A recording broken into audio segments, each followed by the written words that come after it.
Včera bolo mínus 15 stupňov Celzia a narodila sa takáto maličká ovečka. No, ak dokáže prežiť niečo takéto krásne, choď za mamou.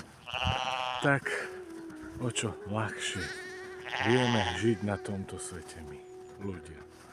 S rozumom, silou, energiou a hlavne neskutočnou Božou silou. Nezúfajme teda a nebuďme sklamaní, ak nám niečo nevíde. Boh má pre nás pripravené veľké, naozaj obrovské veci. Pamätajme vždy na to, že my sme tu vyvolení. My sme vyvolení z Boha. Z Boha pre Boha a